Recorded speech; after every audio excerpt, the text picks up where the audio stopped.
आता तरी पुढे हाची उपदेश नका करू नाश विश्वाचा. दादांनो, या अभंगामध्ये तुकाराम महाराज तुम्हा आम्हाला सांगतात की मागचं सगळं तुम्ही विसरून जा आणि आता तरी पुढे हाची उपदेश तुकाराम महाराज आपल्याला उपदेश करतात. सकळांच्या पाया माझे दंडवत आपुलाले चित्त शुद्ध करा. तुकाराम महाराजांनी तुम्हा आम्हाला दंडवत केलं हो. आपण एवढेही पात्रतेचे नाही तुकाराम महाराजांनी आपल्याला दंडवत करावं. तुकोबरायाच्या पायाच्या नखाशी सुद्धा आपण बरोबरी करू शकत नाही हो. ऐका, तुकाराम महाराजांनी या अभंगामध्ये केवळ हब पण गंध टिळवालीच नाही घेतले. तुकाराम महाराज म्हणतात, सकळांच्या पाया माझे दंडवत आपुलाले चित्त शुद्ध करा. मला सांगा, बापाने लेकाच्या पाया पडावे का लेकाने बापाच्या पाया पडावे हो? सुनेने सासूच्या पाया पडावे का सासूने सुनेच्या पाया पडावे? बापाने लेकाच्या पाया पडावे एवढा तो लेक पात्रतेचा नाही आणि सासूने सुनेच्या पाया पडावे एवढी ती सून पात्रतेची नाही. तसं तुकाराम महाराजांनी तुमच्या आमच्या पाया पडावे एवढे सुद्धा आपण पात्रतेचे नाहीत बरं का. विठ्ठल विठ्ठल.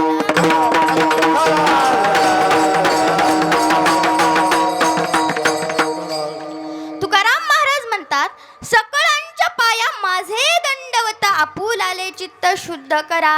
मग का हो तुकाराम महाराज, तुम्ही आम्हाला सांगता आपुलाले चित्त शुद्ध करा, मग आमचं ते चित्त कशानं शुद्ध होईल? हित ते करावे देवाचे चिंतन करून या मन एक विधी.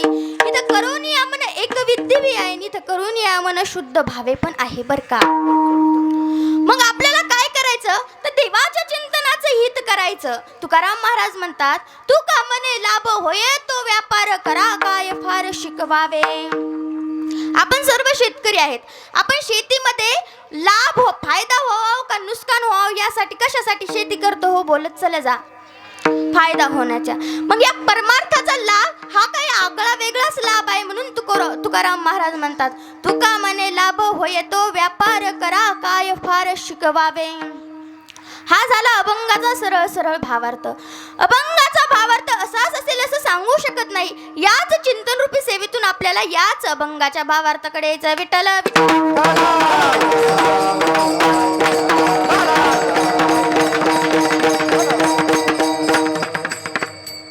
ऐका, अभंग जगत वंदनीय जगत गुरु तुकोबरायांचा घेतलेला आहे दादा.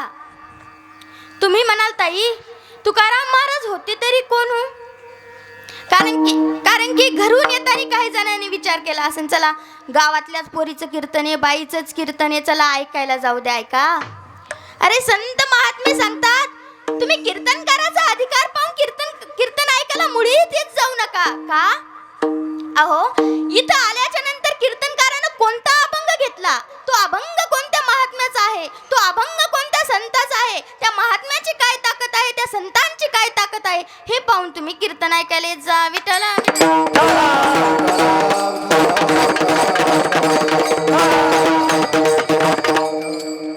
आमचा काय अधिकार आहे हो? आणि आम्ही सांगणार खरंच तुम्ही ऐकणार का? बोला. अहो, तुम्ही संतांचं नाही ऐकलं तर आमच्यासारखं सामान्यांचं काय ऐकणार आहेत आपण? ऐका, मी तुकाराम महाराजाचा अधिकार सांगते का? कारण की इथं बसल्याच्या नंतर एकदा का आपल्याला तुकाराम महाराजाचा अधिकार कळाला ना तर आपल्याला करता अरे त्या तुकाराम महाराजाच्या पायाची नखाची सुद्धा बरोबरी आपण करू शकत नाहीत रे. म्हणून ऐका दादा, महाराष्ट्रातल्या सर्वसामान्य लोकांची जर पहिल्यांदा कर्जमाफी कोणी केली असेल ना तर ती माझ्या जगतवंदिनीय जगतगुरु तुकोबरायांनी केलेली आहे बर का. अरे तुकाराम महाराजाच्या पत्नीच्या पायातले काटा स्वतः विश्वाच्या मालकाने काढावा हो. विश्वाच्या मालकाने. तुकाराम महाराजाची पत्नी सारखी पण भांडायची बर का. तुम्ही म्हणाल ताई ज्याची पत्नी सारखी भांडायची त्या बाईच्या पायातला काटा देवाने का काढावा? अहो, तुकाराम महाराजाची पत्नी भांडायची पण ती विठ्ठलासोबत भांडायची, तुकाराम महाराज सोबत भांडत नव्हती हो. का? कारण की तुकाराम महाराजाचं एक ठरलेलंच गणित होतं, माझं जे काय असेल ते फक्त विठ्ठलच आहे. तुकाराम महाराज सारखं भजन करायचे, विठ्ठल विठ्ठल विठ्ठल सारखं भजन करायचे. मला सांगा, आपला नवरा जर दुसऱ्या व्यक्तीचं भजन करतो तर कोणत्या माता माऊलीला चिरड येणार नाही हो? बोला. आजकाल आपलंच बघा ना, आपला नवरा जर एक दिवस कीर्तनाला गेल्याच्या नंतर आपण घरी आल्याच्या नंतर काय म्हणतो, हा लय हरिभक्त झाला होतास, म्हणतो का नाही? मग सांगा त्या माऊलीला किती चिरड येत असेल हो. ऐका, तुकाराम महाराजाच्या पत्नीचं नाव होतं जिजामाता. ऐका, अरे एक जिजामाता अशी झाली की तिने आपल्याला छत्रपती शिवाजी महाराज दिले, आणि दुसरी जिजामाता अशी झाली की तिने तुकोबरायाच्या स्वरूपात आपल्याला वारकरी संप्रदायाचा कळस दिला. म्हणून ऐका, आपल्याही हातात असतं आपल्याला संस्कार कसे द्यायचे आणि कसे नाही बरं का. ऐका, अहो एखादं झाड आहे महाराज, एखादं झाड आहे, त्या झाडाला पाडायचं का ठेवायचं हे हवेवर अवलंबून आहे. तसंच आपल्या मुलाला संस्कार वाईट द्यायचे का चांगले द्यायचे हे माता मावल्यावर अवलंबून आहे.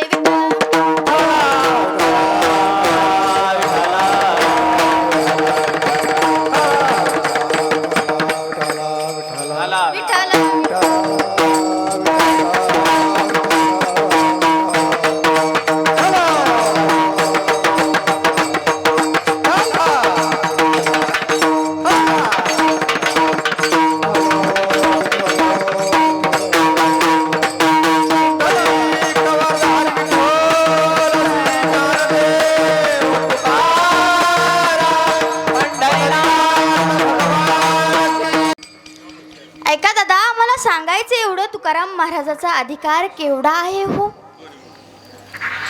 अहो ऐका, तुकाराम महाराजाच्या पत्नीच्या पायातले काटा देवाने काढावा एवढा तुकाराम महाराजाचा अधिकार होता हो. अहो पण तुकाराम महाराजाचं एक ठरलेलंच गणित होतं, माझं जे काही असेल ते फक्त विठ्ठल आहे. अरे तुकाराम महाराजाचा केवढा अधिकार होता. तुकाराम महाराज परभणीला असले आणि तुकाराम महाराजाची नुसती बातमी जर पुण्याला गेली ना तर यम थरथर थरथर कापत होता. काय तुकाराम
ऐका, अहो तुकाराम महाराजाचं नुसतं नाव घेतलं ना तर यमाला सुद्धा थरथर थरथर थरथर काप सुटायचा. ऐका, तुकाराम महाराजाचं नुसतं बातमीत जरी नाव आलं तर यमाला असं थरथर थरथर यमाला घाम यायचा. मला सांगा दादांनो, मला महाराष्ट्रामध्ये भारतामध्ये असा एकतरी माणूस दाखवा की ज्याचं नाव घेतल्याच्या नंतर यमाला थरकाप सुटते का? नाही. म्हणून ऐका, तुकाराम महाराजाचा एवढा अधिकार होता. आणि दादा खरंच काही काहीच्या नावामध्ये ताकद असते बरं का. खरंच आपल्याला जर एखादं प्रकरण करायचं असं, प्रकरण म्हणजे दुसरं नाही बरं का, आपल्याला जर एखादं प्रकरण करायचं असले म्हणजे एखादे डॉक्युमेंट वगैरे गोळा करायचे असेल, एखाद्याला आपल्या सही शिक्का एखाद्या मोठ्या व्यक्तीचा लागत असेल ना, काही गरीब लोक असतात दादा, त्यांना सहज तो सही शिक्का भेटत नाही बरं का. तिथं गेल्याच्या नंतर ते हाताखालचे कारण देतात. हा साहेब आज नाहीत, साहेब सुट्टी गेलेत, साहेब जेवायला गेले, साहेब थोडं बाहेर गेले, साहेबला घरचं काम आहे असं म्हणता का नाही. पण तिथेच एखादा जर शहाणा व्यक्ती गेला ना, तो काय म्हणतो, तो साहेब आमचे रिलेशन संबंध आहे साहेबाशी, आमचा नातेवाईक आहे साहेब. का? कारण की सही भेटावणे म्हणून, सही भेटावणं. आणि खरंच काही काहीच्या नावामध्ये ताकद असते. का? कारण मोठाले लोक येतात का हो पाहायला, नाही येत, म्हणून काही काहींच्या नावामध्ये ताकद असते म्हणून. ऐका, आणि आपल्याला जर गावामध्ये जर कोणी 4-5 वर्षाचं जर लेकरू भेट असलं ना, आपल्याला वाटतं यांचं लेकरू मला भेटं 4-5 वर्षाचं. आणि तेवढ्यात आपण जावं, त्याची आई असं, त्याची आई म्हणते दादा येतील, मामा येतील, तुला धरून येतील, म्हणती का नाही, बोलत चला जा म्हणती ना. मग आपल्याला वाटतं यांचं लेकरू मला भेटतं, यांचं लेकरू मला भेटतं. आपल्याला जर थोडासा अहंकार येतो का नाही हो, बोला. अहो म्हणजे तुकोबराय विश्वाचे मालक होते, त्या तुकोबरायला केवढा अहंकार पाहिजे होता, बोला ना, किती अहंकार पाहिजे होता. आपल्याला आज 4-5 जरी अभंग पाठ झाले तर आपल्याला वाटतं मला अभंग पाठ झाले, मी अभंग केले, आपल्याला आपली थोडी छाती फुगते, आपल्याला थोडा गर्व येतो. परंतु ऐका दादा, अहो ते तुकाराम महाराज विश्वाचे मालक होते, त्यांना थोडा तरी अहंकार नव्हता हो. ऐका, एवढी तुकाराम महाराजाची ताकद होती बरं का. ऐका, पण तुकाराम महाराजाचं कसं गोरोबा कुंभारासारखं होतं दादा. गोरोबा कुंभाराचंही ठरलेलं गणत होतं, माझं जे काही असेल ना ते फक्त माझा विठ्ठल आहे का. अहो त्याने विठ्ठलाच्या नवला पायी स्वतःचं बाळ पाया, नवलाची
गोष्ट ऐक सगळे बाई, तुकाराम कुंभाराने बाळ तुडविले पायी, ए हसत खेळत बोबडे बोलत तुडविले बाळ. ऐका, कुंभाराने स्वतःच बाळ पायाखाली तुडविलो का, कारण की भक्ती करायची ना, कोणाचे करायचे, विठ्ठलाचं करायचे. ऐका दादा, माझ्या विठ्ठलाचं स्वरूप एवढं सुंदर आहे, एवढं सुंदर आहे. ऐका, सुंदर ते ध्यान उभे दिठे भरी, सुंदर ते ध्यान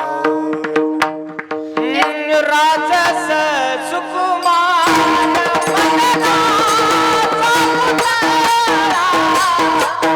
राजस सुकुमार मदना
विठ्ठलाची भक्ती कोण कोण करत होतो ऐका. नामदेव महाराज छोटे होते. एक दिवशी नामदेव महाराजांच्या वडिलाला गावी जायचं होतं. गावी जायचं असताना नामदेव महाराजांचे वडील सारखं विठ्ठलाचं पूजन करायचं, विठ्ठलाचे पूजन करायचे. ते म्हणले, नामा मला 2-3 दिवसासाठी गावी जायचं रे, तू या विठ्ठलाची पूजा करशील का? नामदेव महाराज म्हटले हो. नामदेव महाराज निवेद्य वगैरे दाखवायचे, पूजा करायचे. पण देव काय, नामदेव महाराजांचे वडील देवाला दुधाचा निवेद दाखवायचे बरं का. पण नामदेव महाराजांनी पूजा अर्चना केली, नंतर निवेद दाखवायच्या वेळी देव काय दूध पेना. नामदेव महाराज म्हणले, हे बघ देवा, माझ्या वडिलांनी जशी पूजा करतात ना, मी तशीच पूजा केली रे, तू माझ्या हातचं का दूध पेत नाही रे? हे बघ देवा, ऐक, तू जर माझ्या हातचं दूध पेलं नाही ना देवा, तर मी तुझ्या पुढे माझं डोकं आपटून प्राणत्याग करेन रे देवा. ऐक, तुला माझं दूध पेवाच लागेल ऐका. तेव्हा विठ्ठलाने भक्तापुढे देव सुद्धा येतो हो. देवाने दूध पेलं, देवाने दूध पेलं. नंतर देवाचं आणि नामदेवरायांचं ठरलं होतं की आपण आता दोघं एकमेकांना सोडून कधीच कुठं जायचं नाही. एक दिवशी माऊली नामदेवरायांना आषाढी कार्तिकीच्या सोहळ्याला घेऊन जाण्यासाठी चाललेले होते. परंतु ऐका, ते म्हणले, नामा आपल्याला वारीला जायचं आहे रे. नामदेव महाराज म्हटले, मला येता येणार नाही. मग माऊली म्हटले, का? ते म्हणले, मला जर न्यायचं असेल ना, तर तुम्हाला विठ्ठलाला विचारायला लागेल. मग ते गेले विठ्ठलाला विचारायला. विठ्ठलाला विचारायला गेल्याच्या नंतर मग माऊली म्हणाले, हे बघ विठ्ठला, मला ह्या नाम्याला न्यायचं आहे रे वारीला. मग देव म्हणाला, ठीक आहे, घेऊन जा बाप्पा. छोटे नामदेव देवाला म्हटले, ए देवा, तुझं माझं ठरलं होतं ना रे, आता आपण एकमेकांना सोडून कधीच कुठं जायचं नाही. मग तू एवढं खोटं केव्हापासून बोलायला लागला? देव म्हणला, निवडून आलो तेव्हापासून. ऐका, एवढं खोटं केव्हापासून बोलायला लागला? देव म्हणला, निवडून आलो तेव्हापासून. ऐका, मग त्यांचं ठरलेलं होतं की आपल्याला एकमेकाला सोडून जायचं नाही. बरोबर ऐका. पण विठ्ठलाचा न इलाज होता का? कारण की माऊली आले होता ना, स्वतः माऊली आले होते ना हो, त्याच्यामुळे विठ्ठलाचा न इलाज होता. ऐका, एवढी भक्ती माझ्या नामदेवरायांनी केलेली आहे हो. मला सांगायचं एवढं दादा, या अभंगामध्ये तुकाराम महाराजाची केवढी पात्रता आहे. एकदा का तुकाराम महाराजाची आपल्याला पात्रता कळाली ना, तर आपल्याला या मंडपात बसायची लायकी कळते. आपल्याला कळतं, अरे त्या तुकाराम महाराजाच्या पायाच्या नखाची सुद्धा बरोबरी आपण करू शकत नाहीत रे. म्हणून ऐका, तुकाराम महाराज म्हणतात, अरे इथं भलं करणारे, तुमचं माझं भलं करणारे फक्त संतच आहेत रे, इथं संताशिवाय आपलं कोणीच भलं करत नाही. म्हणून ऐका, तेची माझे हित करी ती सकळ, जेने हा गोपाळ कृपा करी. इथं तुमचं माझं भलं कोण करतं? देव कळतं. देवाशिवाय आपलं कोणीच नाही, एकमेकाचं कोणीच नाही. या जीवनामध्ये दादा आपल्याला सगळं आहे रे, सगळं आहे, फक्त सुख नाही. सामान सारे एश के दौलत भी पास है, फिर भी आत्मे की तबीयत क्यों खराब है, तबीयत क्यों खराब है. या जीवनामध्ये आपल्याला खायला पंचपक्वान्न आहेत. या जीवनामध्ये आपल्याला वस्त्र घालायला फार फार सुंदर आहेत नाहीत. म्हणून ऐका, महाराज सांगतात, या जीवनामध्ये आम्हाला सगळं आहे रे, फक्त या जीवनामध्ये आम्हाला काय नाही, सुख नाही. मग सुख करण्याचं एकच ठिकाण कोणतं आहे, तर ते भक्ती आहे. ऐका, देवाने आम्हाला जन्म दिला, कशासाठी दिला, तर चिंतनासाठी दिला, नामस्मरणासाठी दिला. ऐका, अहो पहिलं भाग्य असं समजायचं की आपल्याला हा नर देह मिळाला. तुकाराम महाराज सांगतात, हा देह फारसा मिळत नाही. जेव्हा पाप आणि पुण्य एकत्र होतं ना दादा, तेव्हा हा आपल्याला देह मिळतो रे. जेव्हा 84 लक्षाचे पेरे पूर्ण होतात ना दादा, तेव्हा हा आपल्याला देह मिळतो रे. म्हणून काय करायचं, ते एकमेव भक्ती करायची. ऐका, सांगतात, हे देह फार सुंदर नाही रे, हा देह नासका फुसका देह आहे, नाशिवंत देह, जाणार सकळ आयुष्य खातो काळ सावध. हा देह आपल्याला मिळत नाही लवकर. ऐका, हा देह फार बिघडतो रे. ऐका, मनुष्य जन्म न मोल रे, इस मिट्टी में ना रोल रे, फिर ना मिलेगा कभी ना मिलेगा, कभी नाही, कभी नाही, कभी नाही रे. हा देह आपल्याला लवकर मिळत नाही, म्हणून पहिले भाग्य असं समजायचं आपल्याला हा नरदेह मिळाला. आणि दुसरं भाग्य असं समजायचं की आपल्याला या भारत या महाराष्ट्रामध्ये जन्म मिळाला आहे. का? कारण की आपण कोणत्या द्वीपामध्ये राहतो? आज कथेत ऐकलं बघा आपण. जम्मू या द्वीपा माझे एक पंढरपूर गाव, धर्माचे नगर देखा विठ्ठू पाटील त्याचे नाव. चला जाऊ तया ठाया काही भोजन मागाया, विठ्ठोबाचा धर्म जागो त्याची चरणी चित्त लागो. आहे का? हा देह मिळाला आपल्याला. दुसरं भाग्य समजायचं या महाराष्ट्र देशामध्ये आपल्याला जन्म मिळाला. तिसरं भाग्य असं समजायचं की आपल्याला संतांच्या नंतर जन्म मिळाला. ज्ञानोबरायाच्या नंतर, तुकोबरायाच्या नंतर दादा तुम्हाला आणि मला हा जन्म मिळालाय. ही महाराष्ट्र भूमी कशाची भूमी मानली जाते हो? संतांची भूमी मानली जाते. म्हणून ऐका, अरे संत सांगतात चौथं भाग्य आपलं असं समजायचं की अजूनही आपण जिवंत आहेत. हे सुद्धा आपलं भाग्यच आहे बरं का. पाहिलं आपण 2020-19चा काळ, कोरोनाचा काळ होता दादा. भले गेले त्या काळामध्ये, भले गेले. श्रीमंत लोक लाखो करोडो कोटी रुपये मोजायला तयार होते. म्हणते डॉक्टर साहेब लाखच रुपये नाही तर करोडो रुपये घ्या, पण डॉक्टर साहेब आमचा माणूस वाचलाच पाहिजे. हो ऐका, मग देवाने तुम्हाला आणि मला ठेवलं कशासाठी? मिश्र लावण्यासाठी, गांजा ओढण्यासाठी. मग देवाने तुम्हाला आम्हाला ठेवलं, मग कशासाठी ठेवलं? एकमेव तुम्हाला मला ठेवलं तर कशासाठी? भजन करण्यासाठी. ऐका, देव दिला देह, भजन गोमाता. देव दिला देह, भजन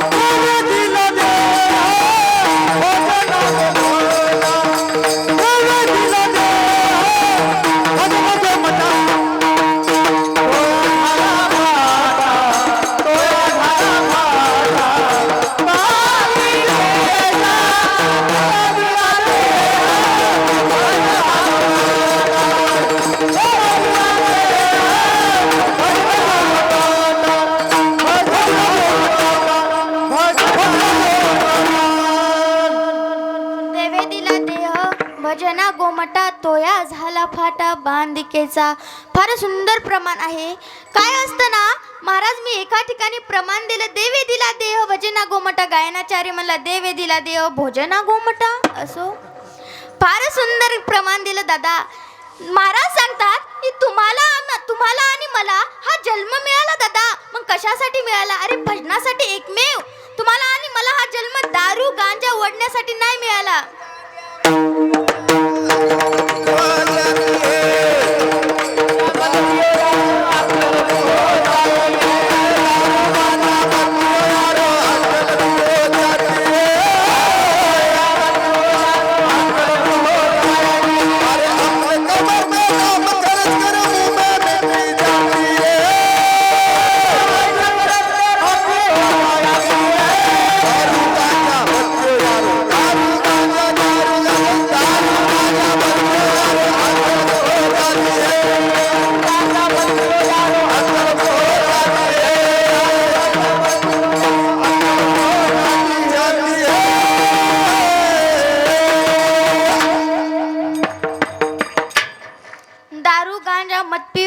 अक्कल गुंग हो जाती है. ऐका, दारू पिऊन आपलं काही भलं होणार नाही रे. ऐका, तुम्ही इथं कितीही चुकीचं वागा, इथं जवळच नाही, लांबच्या जरी ढाब्यावर जाऊन पिल्या ना तरी वरी सगळी CCTV दिसते बरं का. इथं काही करा तुम्ही, पण तिथं सगळं दिसतं. ऐका, तुम्हाला सांगते तिथं गेल्याच्या नंतर आपलं काय होतं. ऐका, तिथं गेल्याच्या नंतर 2 दरवाजा असतात. उजव्या हाताला असतो स्वर्गाचा आणि डाव्या हाताला असतो बरं का नरकाचा. ऐका, एक जण गेला कोणाच्या मेहुणीच्या लग्नाला गेलतं बरं का, परभणीला गेलतं मेहुणीच्या लग्नाला. येता येताच धडकल्याच्या नंतर ऐका काय झालं. विठ्ठल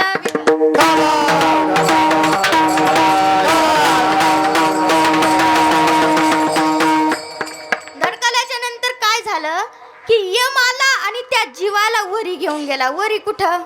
स्वर्गातच दारापाशी कोण बसलेला असतं महाराज? चित्रगुप्त बसलेला असतो. तिथं गेल्याच्या नंतर त्या चित्रगुप्तापाशी एकच नव्हे तर अख्ख्या देशाचं दप्तर असतं. हो, आपण काय केलं, कसं केलं, कुठं केलं, काय केलं, जवळच्या धाब्यावर पेली का लांबच्या धाब्यावर पेली, तिथं चट कळतं महाराज.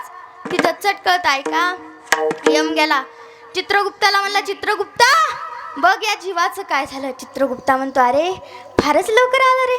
तो म्हणतो काही नाही, मी उनीच्या लग्नामध्ये गेलतो, जरा पेलतो धडकलो ना आलो. म्हणून ऐका, तिथं गेल्याच्या नंतर चित्रगुप्ता त्याचे दप्तर काढतो, त्याच्यामधली वही काढतो. म्हणतो कुठला तू? तो म्हणतो महाराष्ट्र. महाराष्ट्र इकडचं गुजरात आहे. महाराष्ट्र कुठं? हा महाराष्ट्र. महाराष्ट्रामध्ये कुठं? हा मराठवाड्यात. मराठवाडा